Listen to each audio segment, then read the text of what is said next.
Hello everyone. तो जैसा कि हमने अपने पिछले वीडियो में डिस्कस किया था लेथ के कुछ बेसिक ऑपरेशन के बारे में, इस वीडियो में हम लेथ के कुछ और ऑपरेशन के बारे में डिस्कस करेंगे। इसमें सबसे पहला हम पढ़ने वाले हैं पार्टिंग ऑफ के बारे में।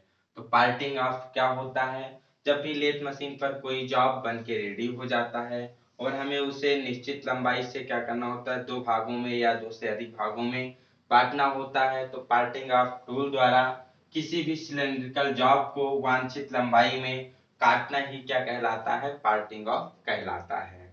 इससे क्वेश्चन क्या पूछा जाता है एग्जाम में क्वेश्चन पूछा जाता है कि दो सेंटरों के मध्य जॉब को बांधकर कौन सी प्रक्रिया नहीं की जा सकती? तो पार्टिंग ऑफ की प्रक्रिया नहीं की जा सकती। ऐसा क्यों होता है? क्योंकि पार्टिंग ऑफ करते समय क्या होगा, दो मतलब जॉब हमारा दोनों सेंटरों के मध्य बना हुआ है। अब उसे जब हम बीच से काट देंगे तो क्या होगा, बीच में आकर के गिर जाएगा, लेथ बेड पर गिर जाएगा, जिससे कि दुर्घटना हो जाएगी। ठीक है, तो पार्टिंग आपको हम दो सेंटरों के बीच जॉब को होल्ड करके नहीं कर सकते। ये चीज आपको ध्यान में रखना, क्योंकि कटने के बाद दोनों पीस क्या होंगे, गिर सकते हैं। ठीक, तो इसमें क्या होता है, बेसिकली पूछा जाता है कि स्पिंडल की स्पीड कितनी रखी जाती है पार्टिंग ऑफ में।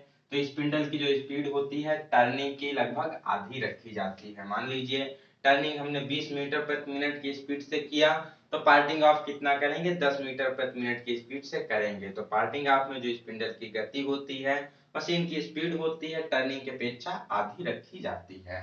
नेक्स्ट इसमें आता है ग्रूविंग। कि ग्रूविंग क्या होता है?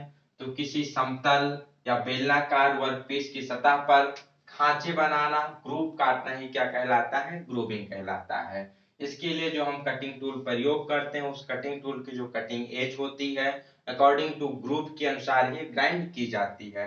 अब डिपेंड करता है किस प्रकार का ग्रूव काटना है। यदि हमें स्क्वायर ग्रूव काटना है तो स्क्वायर शेप टाइप टूल लेंगे, राउंड ग्रूव काटना है तो राउंड शेप का टूल लेंगे, और यदि बी ग्रुप की कटिंग करनी है तो बी शेप में ग्राइंड किया हुआ ग्रूविंग टूल लिया जाता है।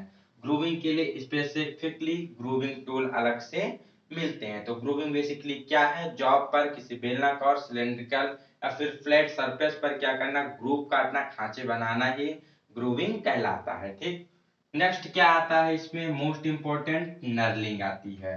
नर्लिंग आप लोग काफी ज्यादा इससे वाकिफ होंगे, जैसा कि इसका ज्यादातर हम जो दैनिक जीवन में वस्तुएं देखते हैं उस पे क्या होता है, ग्रिपिंग के लिए उस पे कुछ पैटर्न टाइप बना दिया जाता है, जिससे उसकी क्या हो सके, पकड़ को मजबूत किया जा सके। ठीक, तो नर्लिंग क्या है, एक ग्रिपिंग या पकड़ को मजबूत करने के लिए किसी भी सिलेंड्रिकल या फ्लैट जाप की सतह पर छाप गाड़ने के प्रक्रम को ही नर्लिंग कहते हैं। ये भी कई बार एग्जाम में पूछा जाता है, नर्लिंग कैसी प्रक्रिया है? तो नर्लिंग एक प्रकार की फॉर्मिंग प्रक्रिया होती है। ये कटिंग प्रक्रिया नहीं होती है, क्योंकि इसमें मटेरियल को रिमूव नहीं किया जाता है, मटेरियल को काटा नहीं जाता है, बाकी मटेरियल को डिस्प्लेस किया जाता है, मतलब उसे थोड़ा सा दबाया जाता है, दबाव देकर उभारा जाता है। तो इसीलिए कहा जाता है नर्लिंग क्या है, फॉर्मिंग की प्रक्रिया होती है, ना कि ये क्या है, कटिंग की प्रक्रिया है। तो नर्लिंग द्वारा क्या करते हैं, किसी भी सिलेंड्रिकल वर्कपीस पर, बेलनाकार वर्कपीस पर हम दाब देके, कटिंग टूल द्वारा जो नर्लिंग टूल होता है उससे दाब देके क्या करते हैं, छाप छोड़ते हैं। वो छाप जो होता है स्ट्रेट होता है, डायमंड होता है, स्क्वायर टाइप का होता है, कई प्रकार के अकॉर्डिंग टू पैटर्न के अनुसार होते हैं। ठीक, तो इसमें स्पिंडल की गति रखी जाती है, मतलब जो आरपीएम होता है वो प्लेन टर्निंग की अपेक्षा 1/3 रखी जाती है। ऊपर हमने पढ़ा था अगर हमें पार्टिंग ऑफ करना है तो पार्टिंग ऑफ के लिए क्या करते हैं, स्पिंडल की स्पीड को टर्निंग की आधी रखते हैं। लेकिन यदि नर्लिंग करना है तो नर्लिंग के लिए स्पिंडल की स्पीड बहुत कम रखी जाती है, लगभग प्लेन टर्निंग की 1/3 रखी जाती है। और ये सब ऑपरेशन करते समय, चाहे पार्टिंग ऑफ हो, ग्रूविंग हो, या विशेषकर नर्लिंग करते समय जो शीतलक होता है, लुब्रिकेंट होता है, उसे हमें कंटिन्यूअसली फीड करते रहना चाहिए, जिससे कि वहां ऊष्मा ज्यादा उत्पन्न न हो सके, चिप्स वगैरह आसानी से रिमूव होता रहे। तो कंटिन्यू हमें कूलेंट का, सॉरी, शीतलक का प्रयोग करते रहना चाहिए। जो भी हमारा द्रव है, ज्यादातर इसमें ऑयल वगैरह का प्रयोग किया जाता है नर्लिंग करते समय। अब नर्लिंग अकॉर्डिंग टू पैटर्न के अनुसार देख लेते हैं कितने प्रकार के पैटर्न जॉब पे बनाए जाते हैं। तो सबसे पहला आता है स्ट्रेट पैटर्न। इसमें क्या होता है, जॉब की सरफेस पर एक सीधी लाइनों के रूप में पैटर्न बनाया जाता है। ठीक, दूसरा आता है क्रॉस पैटर्न। ये क्या होता है, 90 डिग्री पर पैटर्न बनाया जाता है। इसमें एक क्या होता है, पहले सीधा होता है, फिर उसी के विपरीत में एक जस्ट अपोजिट 90 डिग्री पर कुछ इस प्रकार का पैटर्न बनाया जाता है। तो इसे कहते हैं क्रॉस पैटर्न के नाम से जानते हैं। इसमें दो टाइप का पैटर्न बनाया जाता है। नेक्स्ट आता है डायमंड पैटर्न। डायमंड में क्या होता है, 45 डिग्री पर क्रॉस करके पैटर्न बनाया जाता है। स्ट्रेट में एक सीधी लाइन होती है, क्रॉस में क्या करते हैं, पहले एक सीधी लाइन, फिर उसके 90 डिग्री पर दूसरी लाइन। और डायमंड में क्या करते हैं, इसमें हेलिकल पैटर्न बनाया जाता है। हेलिकल पैटर्न वाले रोलर प्रयोग किए जाते हैं। इसमें 45 डिग्री पर या 60 डिग्री पर एक तरफ से लाइनें लगाई जाती हैं, फिर उसके जस्ट अपोजिट 60 डिग्री पर या 45 डिग्री पर क्रॉस में करके पैटर्न बनाया जाता है। तो इस प्रकार का जो पैटर्न होता है इसे डायमंड पैटर्न के नाम से जानते हैं। नेक्स्ट इसमें आता है कॉनकेव पैटर्न। कॉनकेव और कॉन्वेक्स से कैसा प्रश्न पूछा जाता है, तो इसमें पूछा जाता है कॉनकेव पैटर्न बनाने के लिए किस प्रकार का नट प्रयोग करेंगे। तो अगर हमें कॉनकेव बनाना है तो कॉन्वेक्स वाले नट टूल का प्रयोग किया जाएगा, और यदि कॉन्वेक्स टाइप का पैटर्न बनाना है तो उसके लिए कॉनकेव नट टूल का प्रयोग किया जाएगा। ये चीज ध्यान में रखना है, कॉनकेव के लिए कॉन्वेक्स और कॉन्वेक्स के लिए कॉनकेव पैटर्न वाले टूल का प्रयोग किया जाता है। अवतल और उत्तल प्रकार के नर्लिंग जो होती है वो कॉनकेव और कॉन्वेक्स के अंतर्गत आती है।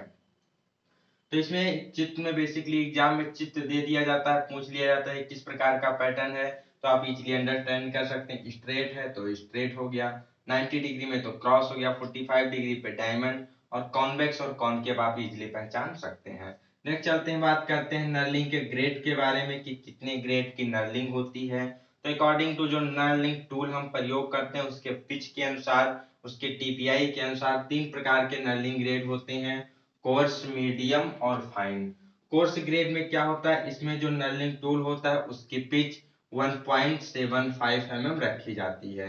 एक चीज हमें और ध्यान में रखना है, नर्लिंग करने से पहले मतलब जितने डायमीटर का नर्लिंग करना होता है उससे हम क्या करते हैं, जॉब का जो सॉफ्ट का डायमीटर हो थोड़ा कम टर्न किया जाता है।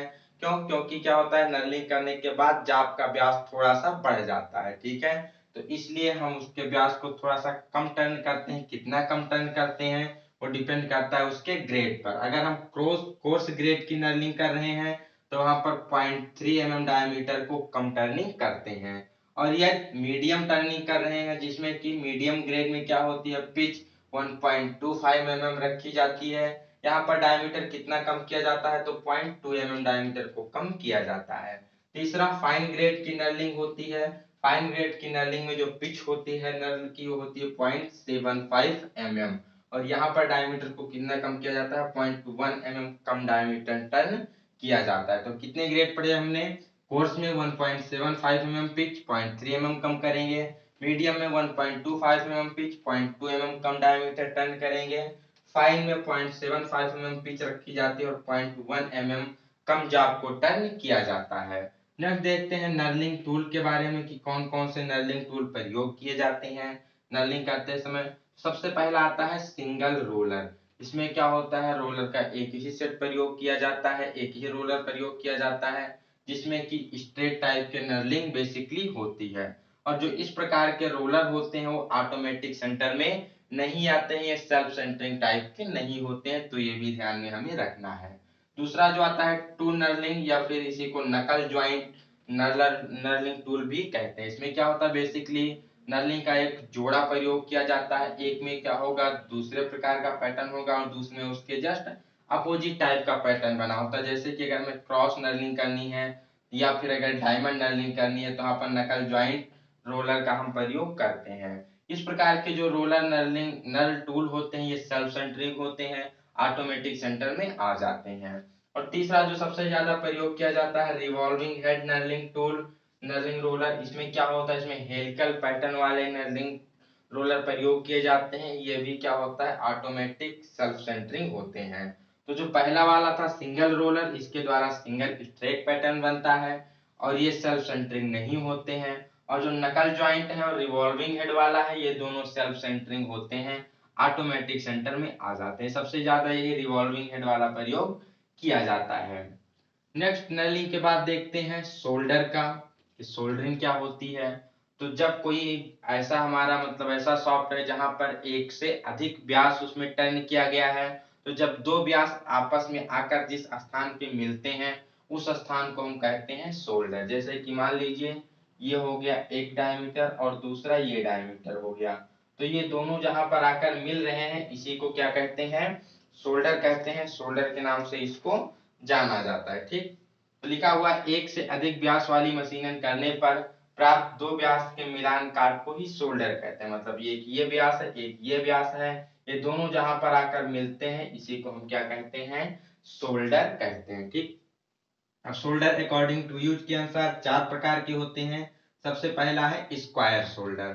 स्क्वायर शोल्डर का प्रयोग कहाँ किया जाता है, तो समकोण या राइट एंगल पर मिलने वाले अवयव जो भी कंपोनेंट होते हैं वहां पर बेसिकली प्रयोग किया जाता है स्क्वायर शोल्डर का। इससे क्या होता है कि शाफ्ट के जो किनारे होते हैं वहां पर ज्यादा मतलब लोड वगैरह नहीं लगता है, ज्यादा प्रतिबल नहीं लगता है, तो ऐसे स्थानों पर स्क्वायर शोल्डर का प्रयोग किया जाता है। जो इस प्रकार के शोल्डर होते हैं ये किसके अंतर्गत आते हैं, स्क्वायर शोल्डर के अंतर्गत आते हैं।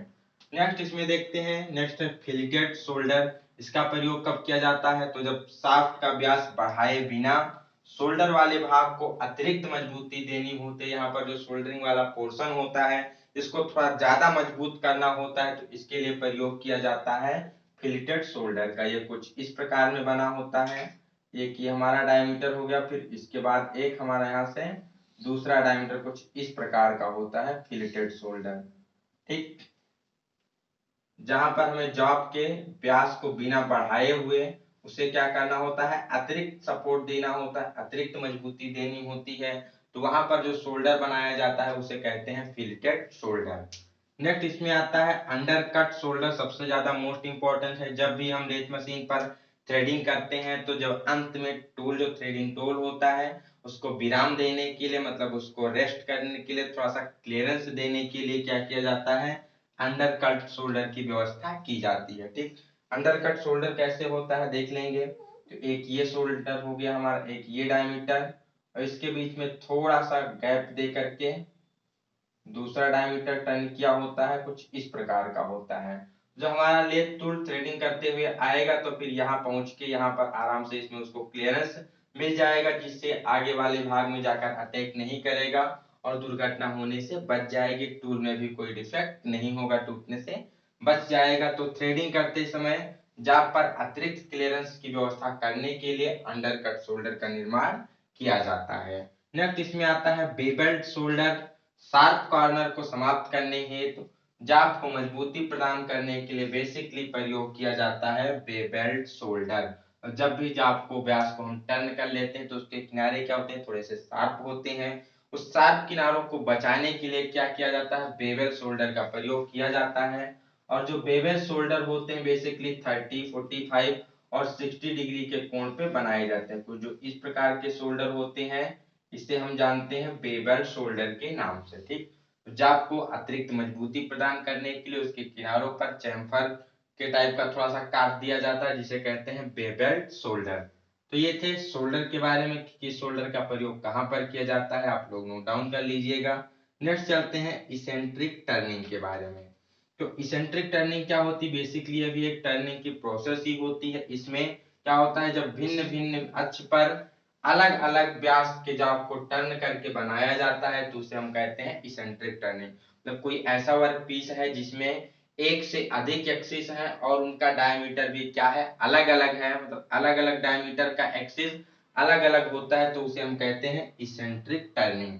जैसे कि देख सकते हैं एग्जांपल में यहाँ दो है, एक ये है और एक बी डायमीटर का है। ए वाले का एक्सिस थोड़ा सा अलग है और बी वाले का थोड़ा एक्सिस अलग है। आप देख सकते हैं ए वाले का एक्सिस इसके सिधाई में है, बी वाले का एक्सिस इसके सिधाई में है, तो अलग अलग डायमीटर है और दोनों का एक्सिस भी अलग अलग है। तो इस प्रकार के जो हम जाब बनाते हैं इसको हम इसेंट्रिक टर्निंग के अंतर्गत रखते हैं। इसका प्रयोग बेसिकली कहाँ किया जाता है, तो जो भी ऑटोमोबाइल इंडस्ट्रीज होती हैं वहां पर इसका ज्यादातर प्रयोग किया जाता है।